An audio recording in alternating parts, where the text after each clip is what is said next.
ഈശോയിൽ സ്നേഹമുള്ള പ്രിയ സഹോദരി സഹോദരന്മാരെ, ആണ്ടുവട്ടത്തിലെ 18ാമത്തെ ഞായറാഴ്ചയിലാണ് നമ്മളായിരിക്കുക. ഞാൻ എൻ്റെ നാവിൽ സ്വീകരിക്കുന്ന അല്ലെങ്കിൽ എൻ്റെ കൈകളിൽ സ്വീകരിക്കുന്ന ദിവ്യകാരുണ്യം എന്നത് ഒരു വസ്തുവല്ല, ഒരു വ്യക്തിയാണ്. Eucharist is not a thing, Eucharist is a person. അപ്പോൾ ഈ ദിവ്യകാരുണ്യത്തെക്കുറിച്ചുള്ള പ്രബോധനം ഈശോ യോഹന്നാൻ്റെ സുവിശേഷം 6-ാമത്തെ അധ്യായത്തിൽ തുടരുന്നതാണ് നമ്മൾ ഇന്നത്തെ സുവിശേഷത്തിലും കാണുന്നത്. അതായത് യേശുവിൻ്റെ ദിവ്യകാരുണ്യ പ്രബോധനങ്ങളുടെ തുടർച്ചയാണ് ഈ ആഴ്ചയിലെയും സുവിശേഷ ഭാഗം. പ്രിയപ്പെട്ടവരെ, എവങ്കേലിയം ക്രിസ്തിയിലേക്ക് സ്വാഗതം.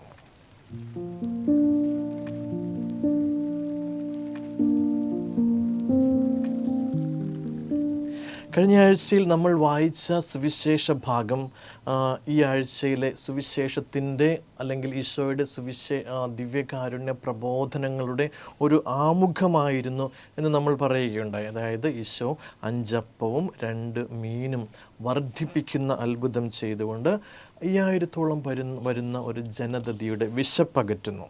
അപ്പോൾ ദിവ്യകാരുണ്യത്തെക്കുറിച്ചുള്ള ഈശോയുടെ പഠനങ്ങളുടെ ആരംഭമായിട്ട് അല്ലെങ്കിൽ അതിലേക്കുള്ള ഒരു പ്രവേശികയായിരുന്നു ഈ അത്ഭുതം എന്ന് നമ്മൾ പറയുകയുണ്ടായി.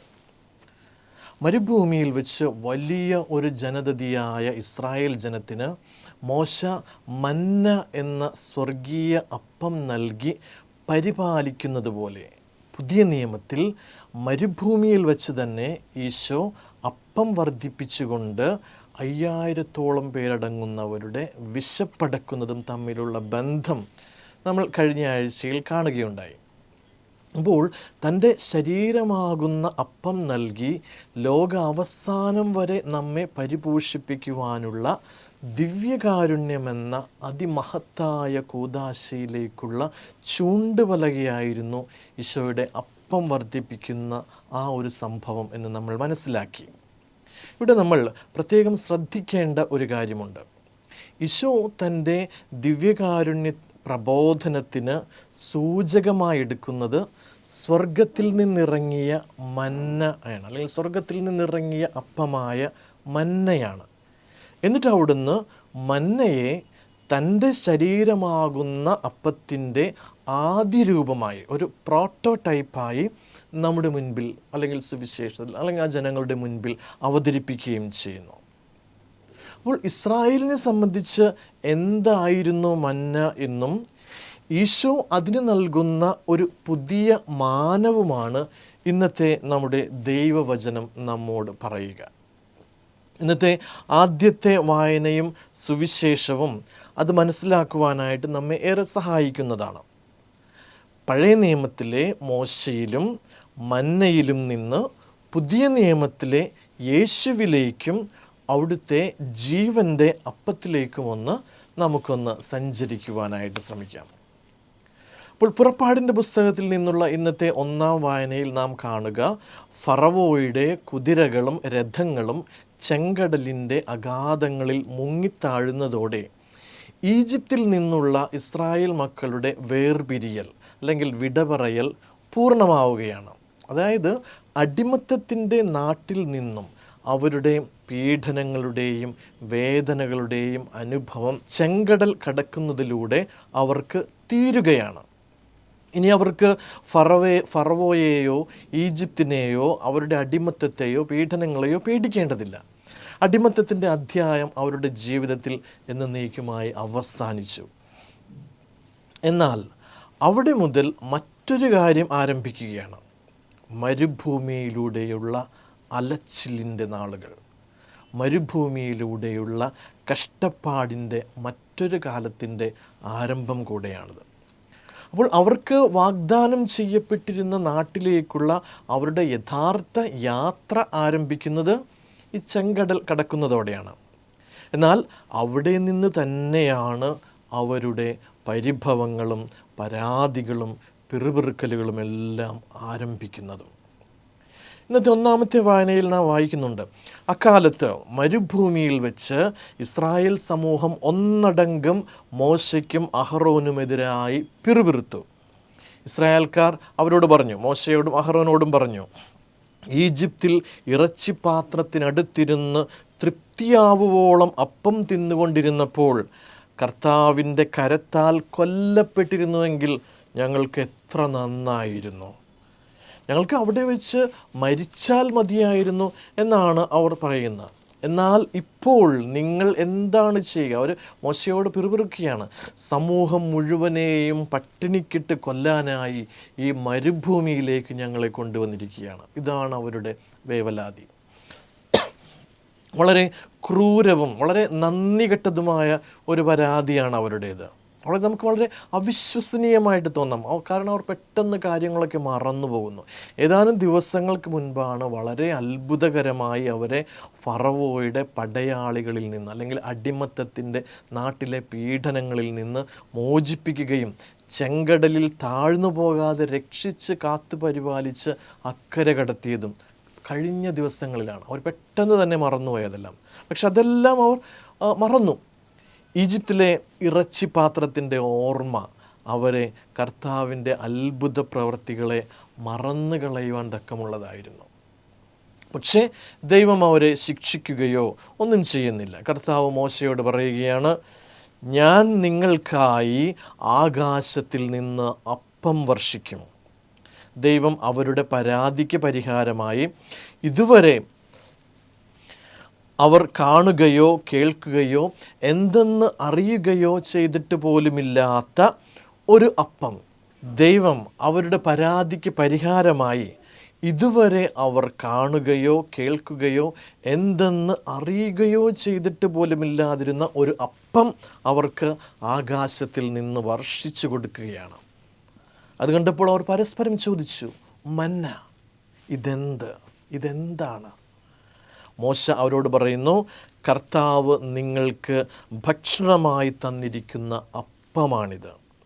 ഇതാണ് ഇന്നത്തെ നമ്മുടെ ഒന്നാമത്തെ വായനയായിട്ട് സഭ നമുക്ക് നൽകിയിരിക്കുന്നത്. ഈ ഒന്നാം വായനയുടെ പശ്ചാത്തലത്തിൽ നമുക്ക് സുവിശേഷം മനസ്സിലാക്കുവാനായിട്ട് ശ്രമിക്കാം.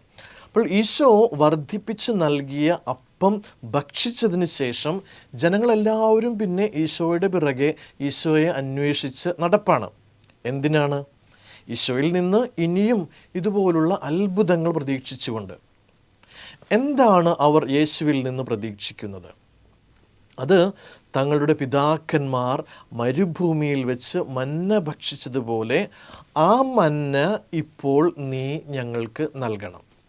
ഞങ്ങൾക്ക് നീ സ്വർഗത്തിൽ നിന്ന് മന്ന ഇറക്കിത്തരണം. അവർ ചോദിക്കുന്നുണ്ട്, ഞങ്ങൾ നിന്നെ കണ്ട് വിശ്വസിക്കേണ്ടതിന് എന്തടയാളമാണ് നീ ചെയ്യുക? എന്താണ് നീ പ്രവർത്തിക്കുക? അവർക്ക് അവിടുന്ന് ഭക്ഷിക്കുവാൻ സ്വർഗത്തിൽ നിന്ന് അപ്പം കൊടുത്തു എന്ന് എഴുതപ്പെട്ടിരിക്കുന്നത് പോലെ ഞങ്ങളുടെ പിതാക്കന്മാർ മരുഭൂമിയിൽ വെച്ച് മന്ന ഭക്ഷിച്ചു. അതായത് ഞങ്ങളുടെ പിതാക്കന്മാർ മരുഭൂമിയിൽ വെച്ച് ഭക്ഷിച്ച ആ മന്ന പോലെ നീ ഇപ്പോൾ ഞങ്ങൾക്ക് ഒരു പുതിയ മന്ന സ്വർഗത്തിൽ നിന്ന് ഇറക്കിത്തരണം. എങ്കിൽ ഞങ്ങൾ നിന്നിൽ വിശ്വസിക്കാം. അതാണ് അവരുടെ ആവശ്യം. അപ്പോൾ ഈശോ പറയുക എന്താ? ഈശോ പറയുന്നു, സത്യം സത്യമായി ഞാൻ നിങ്ങളോട് പറയുന്നു, മോശയല്ല നിങ്ങൾക്ക് സ്വർഗത്തിൽ നിന്ന് അപ്പം തന്നത്, എൻ്റെ പിതാവാണ് സ്വർഗത്തിൽ നിന്ന് നിങ്ങൾക്ക് യഥാർത്ഥമായ അപ്പം തരുന്നത്. എന്തെന്നാൽ ദൈവത്തിൻ്റെ അപ്പം സ്വർഗത്തിൽ നിന്ന് ഇറങ്ങി വന്ന് ലോകത്തിന് ജീവൻ നൽകുന്നതത്രേ. ഇതാണ് ഈശോയുടെ വാക്കുകൾ. അപ്പോൾ അവർ കർത്താവിനോട് ചോദിക്കുന്നുണ്ട്. അവനോട് പറയുന്നത് ഇങ്ങനെയാണ്, കർത്താവേ, ഈ അപ്പം ഞങ്ങൾക്ക് എപ്പോഴും നൽകണമേ. പ്രിയപ്പെട്ടവരെ, ഈശോയെ ശ്രവിച്ചുകൊണ്ടിരുന്ന, ഈശോയുടെ മുഖത്ത് നിന്ന് അവിടുത്തെ വാക്കുകൾ കേട്ടുകൊണ്ടിരുന്ന അക്കാലത്തിലെ ആ ജനങ്ങൾക്ക്, ആ യഹൂദർക്ക് അറിയാമായിരുന്നു എന്ത്? വരുവാനിരിക്കുന്ന മിശിഹ ഒരു പുതിയ മോശയായിരിക്കും. പഴയ മോശ വഴി പണ്ട് ആകാശത്തിൽ നിന്ന് മന്ന ഇറക്കി തന്നതുപോലെ ഈ പുതിയ മോശയും, അതായത് പുതിയ മിശിഹായും തങ്ങൾക്ക് ഒരു പുതിയ മന്ന നൽകുന്നവനായിരിക്കും. മറ്റു ഭാഷയിൽ പറഞ്ഞാൽ, ആരാണോ ഞങ്ങൾക്ക് പഴയ നിയമത്തിലെ മോശയെപ്പോലെ ആകാശത്ത് നിന്ന് ഇന്ന് ഒരു പുതിയ മന്ന നൽകുന്നത്, അവനാണ് മിശിഹ. തങ്ങൾ പ്രതീക്ഷിച്ചിരുന്ന മിശിഹ. അവനാണ് പ്രവാചകന്മാരിലൂടെ പ്രവചിക്കപ്പെട്ടിരുന്ന മിശിഹ. അപ്പോൾ തങ്ങളുടെ മുൻപിൽ നിൽക്കുന്ന ഈ മനുഷ്യൻ തന്നെയാണ് മിശിഹ എന്ന് സ്ഥിരീകരിക്കുവാനായിട്ട് അവർ ഈശോയോട് പറയുകയാണ്, ഞങ്ങൾക്ക് നിന്നിൽ വിശ്വസിക്കേണ്ടതിന് ഒരു അടയാളം നൽകുക. ആ അടയാളം മോശ ഞങ്ങളുടെ പിതാക്കന്മാർക്ക് ചെയ്തു കൊടുത്തത് നീ ഇപ്പോൾ ഞങ്ങൾക്ക് ചെയ്തു തരിക. അതായത് സ്വർഗത്തിൽ നിന്ന് ഒരു പുതിയ മന്ന, അല്ലെങ്കിൽ സ്വർഗത്തിൽ നിന്ന് ഒരു അപ്പം ഞങ്ങൾക്ക് നൽകുക. അങ്ങനെയാണ് നീയാണ് മിശിഹ എങ്കിൽ നീ അത് തെളിയിക്കേണ്ടത്. അങ്ങനെയാണെങ്കിൽ ഞങ്ങൾ നിന്നിൽ വിശ്വസിക്കാം. ഇതാണ് അവരുടെ വാദം. നീ ഞങ്ങൾക്ക് സ്വർഗത്തിൽ നിന്ന് അപ്പം നൽകുക, പഴയ മന്ന പോലെ 40 വർഷം പക്ഷേ മരുഭൂമിയിൽ അലഞ്ഞപ്പോൾ കിട്ടിയതുപോലെയല്ല. 40 വർഷത്തേക്കോ അല്ലെങ്കിൽ ഒരു പ്രത്യേക കാലയളവിലേക്കോ വേണ്ടി മാത്രമുള്ളതല്ല. ഞങ്ങൾക്ക് നിത്യമായി എന്നേക്കും നിലനിൽക്കുന്നതായ അപ്പം നൽകുക. അതാണ് നീ മിശിഹായാണെങ്കിൽ ഞങ്ങൾക്ക് നൽകേണ്ടത്. പ്രിയപ്പെട്ടവരെ, സ്വർഗത്തിൽ നിന്നുള്ള അപ്പത്തിനു വേണ്ടിയുള്ള അവരുടെ ഈ ആവശ്യത്തിന് ഈശോ ദിവ്യകാരുണ്യത്തിലേക്ക് അവരെ നയിക്കുവാനായി തൻ്റെ ദിവ്യകാരുണ്യ പ്രബോധനത്തിലേക്ക്, എന്താണ് ദിവ്യകാരുണ്യം എന്ന തൻ്റെ പ്രബോധനങ്ങൾ ആരംഭിക്കുന്നത് ഇവരുടെ ഈ ആവശ്യത്തെ അടിസ്ഥാനമാക്കിക്കൊണ്ടാണ്. അപ്പോൾ ഇവിടെ വെച്ചാണ് അവരുടെ ആവശ്യത്തിന് ഒരു ഉത്തരമെന്നോണമാണ് അവിടുന്ന് ദിവ്യകാരുണ്യ പ്രബോധനം ആരംഭിക്കുന്നത്. 4-ാം സുവിശേഷത്തിൽ നാം കാണുന്ന ഏറ്റവും ദൈർഘ്യമേറിയ ഒരു പ്രബോധനമാണ് ഇനി യോഹന്നാന്റെ സുവിശേഷം 6-ാം അധ്യായത്തിൽ നമ്മൾ കാണുക. ഈശോ പറയുന്നു, ഞാനാണ് ജീവൻ്റെ അപ്പം. എൻ്റെ അടുത്ത് വരുന്നവന് ഒരിക്കലും വിശക്കുകയില്ല, എന്നിൽ വിശ്വസിക്കുന്നവന് ദാഹിക്കുകയുമില്ല. അപ്പോൾ സുവിശേഷത്തിൽ പിന്നീട് അവിടുന്ന് തുടരുന്നത് നമ്മൾ കാണുന്നുണ്ട്. 6-ാം അധ്യായത്തിൽ തന്നെ മറ്റ് സ്ഥലങ്ങളിൽ നാം കാണുന്നു, ഞാൻ ജീവൻ്റെ അപ്പമാണ്. നിങ്ങളുടെ പിതാക്കന്മാർ മരുഭൂമിയിൽ വെച്ച് മന്ന ഭക്ഷിച്ചു, എങ്കിലും അവർ മരിച്ചു. എന്നാൽ ഈശോ താൻ നൽകുന്ന അപ്പത്തെക്കുറിച്ച് ഇങ്ങനെയാണ് പറയുക, ഇത് സ്വർഗത്തിൽ നിന്നിറങ്ങി വന്ന അപ്പമാണ്. പിതാക്കന്മാർ മന്ന ഭക്ഷിച്ചു, എങ്കിലും മരിച്ചു. അതുപോലെയല്ല ഈ അപ്പം, ഇത് ഭക്ഷിക്കുന്നവൻ എന്നേക്കും ജീവിക്കും. യോഹന്നാന്റെ സുവിശേഷം 6-ാം അധ്യായം 58-ാമത്തെ വാക്യമാണ്. അതായത് ദിവ്യകാരുണ്യത്തിലെ തൻ്റെ സാന്നിധ്യത്തെക്കുറിച്ച് പഠിപ്പിക്കുവാൻ സ്വർഗത്തിൽ നിന്ന് വർഷിക്കപ്പെട്ട മന്നയെ ആണ് അവിടുന്ന് ഒരു സൂചകമായിട്ട് ഉപയോഗിക്കുന്നത്. അതായത് സ്വർഗത്തിൽ നിന്നിറങ്ങിയ മന്നയെക്കുറിച്ചുള്ള ഈ പരാമർശം വളരെയധികം പ്രധാനപ്പെട്ടതാണ്. ദിവ്യകാരുണ്യം എന്താണെന്ന് മനസ്സിലാക്കാനായിട്ട് ഈ മന്ന എന്താണ് എന്നറിയുന്നത് വളരെയധികം പ്രധാനപ്പെട്ടതാണ്. ഈശോയ്ക്ക് വേണമെങ്കിൽ ഈ മന്ന കൂടാതെ വേറെ ഏതെങ്കിലും പ്രതീകങ്ങൾ അല്ലെങ്കിൽ പഴയ നിയമത്തിൽ തന്നെയുള്ള അല്ലെങ്കിൽ സൂചകങ്ങൾ എടുക്കാമായിരുന്നു. ഇപ്പോൾ ഉദാഹരണത്തിന് പെസഹ കുഞ്ഞാടിൻ്റെ മാംസം എടുത്തിട്ട് ദിവ്യകാരുണ്യത്തിലെ തൻ്റെ ശരീരം മാംസമായി അവിടത്തേക്ക് പഠിപ്പിക്കാമായിരുന്നു. ആ ഒരു സിമ്പൽ അല്ലെങ്കിൽ ആ ഒരു പ്രതീകം എടുത്തിട്ട് ഈശോയുടെ ശരീരത്തിൻ്റെ ഒരു സൂചകമായിട്ട് അതിനെക്കുറിച്ച് പറയാമായിരുന്നു. അതല്ലെങ്കിൽ യഹൂദർക്ക് വളരെയധികം പരിചിതമായിട്ടുള്ള ദേവാലയത്തിലെ ഒരു തിരുസാന്നിധ്യത്തിൻ്റെ അപ്പമുണ്ട്. ആ അപ്പം വേണമെങ്കിൽ ഈശോയ്ക്ക് ദിവ്യകാരുണ്യ അപ്പമായിട്ട്, താൻ നൽകുന്ന അപ്പമായിട്ട് ഒരു സൂചകമായിട്ട് എടുക്കാമായിരുന്നു. എന്നാൽ അതൊന്നും എടുക്കാതെ ഈശോ നിത്യജീവനുണ്ടാകാൻ തൻ്റെ ശരീരം ഭക്ഷിക്കേണ്ടതിൻ്റെയും തൻ്റെ രക്തം പാനം ചെയ്യേണ്ടതിൻ്റെയും ആവശ്യകതയെപ്പറ്റി പറയുമ്പോൾ തൻ്റെ ശരീരം യഥാർത്ഥ ഭക്ഷണവും തൻ്റെ രക്തം യഥാർത്ഥ പാനീയവുമാണെന്ന് വ്യക്തമാക്കാനായിട്ട് അവിടുന്ന് ഉപയോഗിക്കുന്ന സൂചകം മിശിഹ വരുമ്പോൾ തങ്ങൾക്ക് വീണ്ടും നൽകപ്പെടുമെന്ന് യഹൂദർ വിശ്വസിച്ചിരുന്ന സ്വർഗത്തിൽ നിന്നുള്ള അപ്പമായ മന്നയെയാണ്. അപ്പോൾ ദിവ്യകാരുണ്യത്തിൻ്റെ സൂചകമായിട്ട് ഈശോ മന്നയെയാണ് സ്വീകരിക്കുക.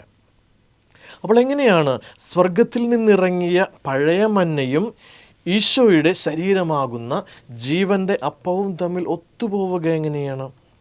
അപ്പോൾ ഈശോയെ ശ്രവിച്ചു കൊണ്ടിരുന്ന അക്കാലഘട്ടത്തിലെ യഹൂദരെ സംബന്ധിച്ച് അതൊരു പ്രശ്നമായിരുന്നില്ല. കാരണം അവർക്കത് മനസ്സിലാക്കുവാനായിട്ട് എളുപ്പമായിരുന്നു. കാരണം ഈശോയുടെ ശരീരമാകുന്ന ദിവ്യകാരുണ്യം സ്വർഗത്തിൽ നിന്നിറങ്ങിയ പുതിയ മന്നയാണെങ്കിൽ അതൊരിക്കലും ഒരു പ്രതീകം മാത്രമായിരിക്കില്ല. കാരണം അത് പുതിയ മന്നയായിരിക്കും. അവരുടെ വിശ്വാസമനുസരിച്ച്, അല്ലെങ്കിൽ പ്രവാചകന്മാർ പ്രവചിച്ചതനുസരിച്ച്, മിശിഹ വരുമ്പോൾ നൽകുന്ന മന്ന പഴയ മന്നയേക്കാൾ ഉന്നതമായിരിക്കും. പുതിയ മന്നയായിരിക്കും പഴയ മന്നയേക്കാൾ മഹത്വമേറിയതെന്ന് അവർക്കറിയാമായിരുന്നു. കാരണം ഇനി മിശിഹ വരുമ്പോൾ നൽകുന്ന പുതിയ മന്ന, പുതിയ സ്വർഗത്തിൽ നിന്നിറങ്ങുന്ന അപ്പം, അത് പണ്ട് തങ്ങളുടെ പിതാക്കന്മാർ ഭക്ഷിച്ച മന്നയേക്കാൾ മഹത്വമുള്ളതും ദൈവീകവുമായിരിക്കും. ഈ പ്രപഞ്ചത്തെ എല്ലാം അതിജീവിക്കുന്നതായിരിക്കും, പ്രകൃത്യാതീതമായിരിക്കും, സൂപ്പർ നാച്ചുറൽ ആയിരിക്കും. അപ്പോൾ യഹൂദരെന്ന നിലയിൽ അവർക്ക് ഇതിനെക്കുറിച്ച് നല്ല ബോധ്യമുണ്ടായിരുന്നു. അങ്ങനെയുള്ള മന്ന നീ ഞങ്ങൾക്ക് നൽകുക, അതാണ് ഈശോയോട് അവർ ആവശ്യപ്പെടുക. ഈശോ താൻ നൽകാൻ പോകുന്ന പുതിയ അപ്പത്തെക്കുറിച്ച് പറയുമ്പോൾ ആ അപ്പത്തിൻ്റെ മഹത്വം എന്താണെന്ന് മനസ്സിലാക്കുവാനായിട്ട് അവർക്കപ്പോൾ അത് സാധിക്കും. പഴയ നിയമത്തിൽ നമ്മൾ കാണുന്നുണ്ട്, പുറപ്പാടിൻ്റെ സമയത്ത് അവർ ഭക്ഷിച്ച ആ മന്ന ഒരു സാധാരണ അപ്പമായിരുന്നില്ല. അന്നും യഹൂദർ കരുതിയിരുന്നത് ഇതൊരു സാധാരണ അപ്പമല്ല, ഇത് അത്ഭുതകരമായൊരപ്പമാണ് എന്ന് അവർ വിശ്വസിച്ചിരുന്നു. അതുകൊണ്ടാണ് ഈ മന്ന അവർ അഹറോൻ്റെ പുഷ്പിക്കുന്ന ആ തളിർത്ത വടിയോടൊപ്പവും ദൈവം തന്നെ തൻ്റെ കൈവിരലുകളാൽ എഴുതിയത് എന്ന് കരുതപ്പെടുന്ന 10 കൽപ്പനകളോടൊപ്പവും വാഗ്ദാന പേടകത്തിൽ അവർ സൂക്ഷിച്ചിരുന്നത് ഈ മന്നയാണ്. അപ്പോൾ വാഗ്ദാന പേടകത്തിൽ 3 കാര്യങ്ങളാണ് അവർ സൂക്ഷിച്ചിരുന്നത്: അഹറോൻ്റെ വടി, 10 കൽപ്പനകളുടെ കൽപ്പലകകൾ, പിന്നെ അതോടൊപ്പം സ്വർഗത്തിൽ നിന്ന് അവർക്ക് ലഭിച്ച ഈ മന്ന. അപ്പം ഇവ 3ഉം ദൈവവുമായിട്ട് നേരിട്ട് ബന്ധമുള്ള കാര്യങ്ങളാണ് എന്ന് അവർ വിശ്വസിച്ചിരുന്നു. മന്ന പോലെ മറ്റൊന്നും അവർ മുൻപൊരിക്കലും കാണുകയോ അനുഭവിക്കുകയോ ചെയ്തിട്ടില്ലായിരുന്നു. അതുകൊണ്ടാണ് അവർ അതിനെപ്പറ്റി പറയുക മാലാഖമാരുടെ അപ്പം എന്നാണ്. അപ്പോൾ മാലാഖമാരുടെ അപ്പം എന്നാണ് യഹൂദർ പറഞ്ഞിരുന്നത് മന്നയെക്കുറിച്ച്. അതുകൊണ്ടാണ് സങ്കീർത്തനം 78-ാമത്തെ സങ്കീർത്തനം 25-ാമത്തെ വാക്യത്തിൽ മന്നയെക്കുറിച്ച് പറയുന്നത് എങ്ങനെയാണ്? മനുഷ്യർ മാലാഖമാരുടെ അപ്പം ഭക്ഷിച്ചു എന്നാണ്.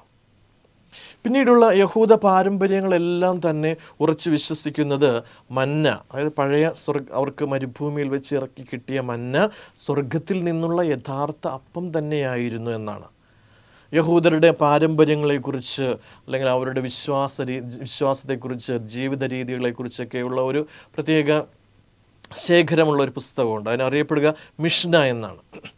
അപ്പോൾ മിഷ്ന പറയുക എന്തൊക്കെയാണ് യഹൂദരുടെ ഇടയിൽ മന്നയെക്കുറിച്ച് അവർ വിശ്വസിച്ചിരുന്നത് എന്നതിന് ചില ചിത്രങ്ങൾ മിഷ്നയിൽ നിന്ന് നമുക്ക് ലഭിക്കുന്നുണ്ട്.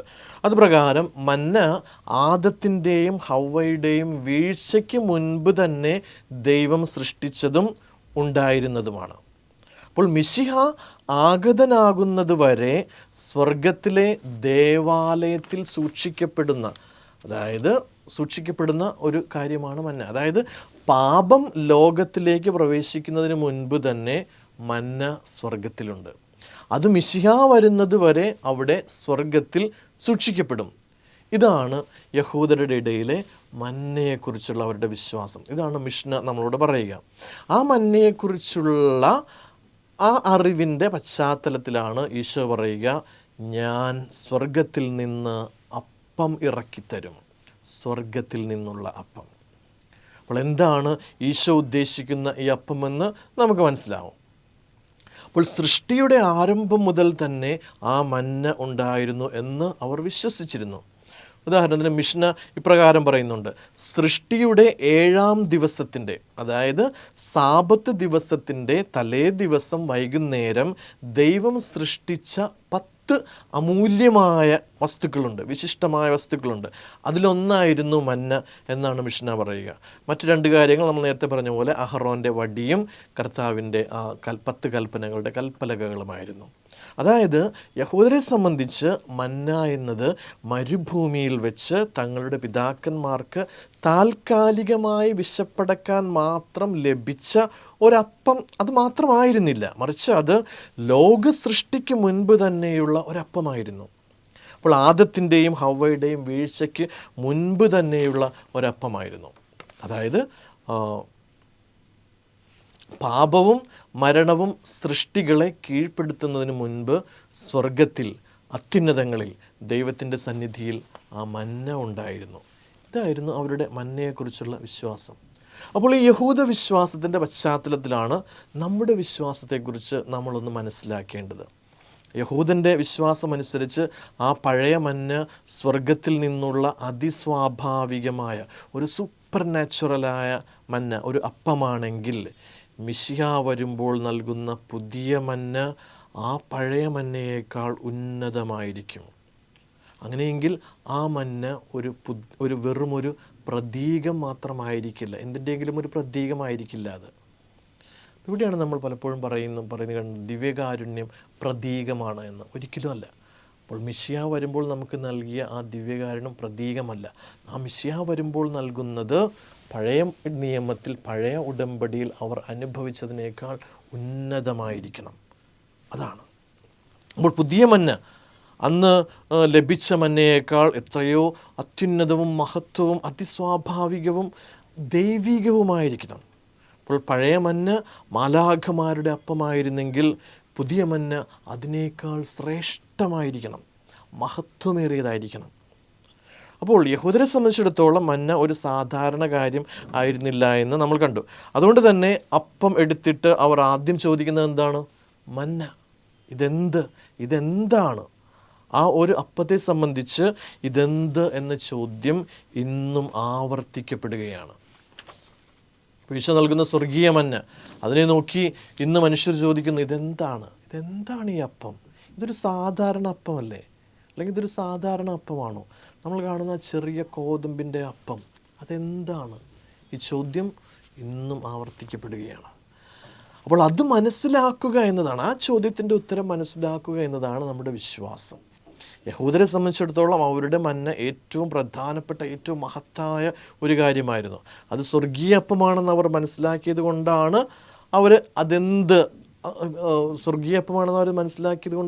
അതുകൊണ്ട് അവരെന്താണ് ചെയ്തത്? പുറപ്പാട് പുസ്തകം പറയുന്നു, ഈജിപ്തിൽ നിന്ന് ഞാൻ നിങ്ങളെ കൊണ്ടുപോരുമ്പോൾ മരുഭൂമിയിൽ വെച്ച് നിങ്ങൾക്ക് ഭക്ഷിക്കാൻ തന്ന അപ്പം നിങ്ങളുടെ പിൻതലമുറ കാണുന്നതിന് വേണ്ടി അതിൽ നിന്ന് ഒരു ഓമർ എടുത്ത് സൂക്ഷിച്ചു വയ്ക്കുവിൻ. കർത്താവ് മോശയോട് കൽപ്പിച്ചതുപോലെ അഹറോൻ അത് സാക്ഷ്യപേടകത്തിൽ സൂക്ഷിച്ചു. അവർ മന്നയെടുത്ത് സ്വർണ്ണപാത്രത്തിൽ സൂക്ഷിച്ച് അവരോടൊപ്പം സംവഹിച്ചുകൊണ്ടിരുന്നു. അത് സ്വർണ്ണപാത്രം തന്നെയായിരുന്നു. ഹെബ്രായർക്ക് എഴുതിയ ലേഖനത്തിൽ അതിന് വ്യക്തമാക്കുന്നുണ്ട്. ഇങ്ങനെ പറയുന്നു, ആദ്യത്തെ ഉടമ്പടി അനുസരിച്ച് തന്നെ ആരാധനാവിധികളും ഭൗമികമായ വിശുദ്ധ സ്ഥലവും ഉണ്ടായിരുന്നു. ദീപപീഠവും മേശയും കാഴ്ചയപ്പവും സജ്ജീകരിക്കപ്പെട്ടിരുന്ന പുറത്തെ കൂടാരവും വിശുദ്ധ സ്ഥലമെന്ന് വിളിക്കപ്പെടുന്നു. അതിൽ സ്വർണം കൊണ്ടുള്ള ധൂപപീഠവും എല്ലാ വശവും പൊന്നു പൊതിഞ്ഞ വാഗ്ദാന പേടകവും ഉണ്ടായിരുന്നു. മന്ന വെച്ചിരുന്ന സ്വർണ്ണ കലശവും അഹറോൻ്റെ തളർത്ത വടിയും ഉടമ്പടിയുടെ ഫലകങ്ങളും അതിൽ സൂക്ഷിച്ചിരുന്നു. അപ്പോൾ വാഗ്ദാന പേടകത്തെക്കുറിച്ച് അത് സ്വർണം കൊണ്ടുള്ളതായിരുന്നു. നോക്കുക, ഇന്ന് നമ്മുടെ ദേവാലയങ്ങളിൽ നമ്മൾ കാണുന്നുണ്ട് സ്വർണ്ണവർണ്ണമുള്ള, സ്വർണം കൊണ്ട് പൊതിഞ്ഞ സക്രായി. അവിടെ സൂക്ഷിച്ചിരിക്കുന്നത് ഈശോയുടെ ശരീരമാകുന്ന പുതിയ നിയമത്തിലെ പുതിയ മന്നയാണ്. അപ്പോൾ നമ്മുടെ ദേവാലയവും നമ്മുടെ വിശ്വാസത്തിലുമൊക്കെ അന്തർലീനമായിരിക്കുന്നത് പഴയ നിയമത്തിൽ, അല്ലെങ്കിൽ ആ പഴയ ഉടമ്പടിയിലാണ്. അപ്പോൾ പഴയ രഹസ്യങ്ങളിലാണ്. പുതിയ നിയമത്തിലേക്ക് വരുമ്പോൾ ആ പഴയ ഉടമ്പടിയിൽ അന്തർലീനമായിരിക്കുന്ന, ഒളിഞ്ഞിരിക്കുന്ന കാര്യങ്ങളൊക്കെ വെളിപ്പെടുന്നതാണ്. അതാണ് ആ കാര്യങ്ങൾക്കെല്ലാം ഒരു പുതിയ മാനം ലഭിക്കുന്നതാണ്. പ്രിയപ്പെട്ടവരെ, ഈശോ നൽകുന്ന അവിടുത്തെ ശരീരമാകുന്ന പുതിയ മന്ന നമുക്ക് ഉറച്ചു വിശ്വസിക്കാം. അത് എന്ത് എന്നുള്ള ചോദ്യത്തിനുള്ള ഉത്തരം അത് ക്രിസ്തുവാകുന്നു. ക്രിസ്തുവിൻ്റെ ശരീരമാകുന്നു. അപ്പോൾ സ്വർഗത്തിൽ നിന്നിറങ്ങിയ ഈ പ്രപഞ്ചത്തെ മുഴുവൻ അതിജീവിക്കുന്ന സൂപ്പർ നാച്ചുറലായിട്ടുള്ള ദൈവികമായിട്ടുള്ള ആ അപ്പം ഭക്ഷിക്കുന്ന നമുക്ക് നിത്യജീവൻ ഉണ്ടാകും.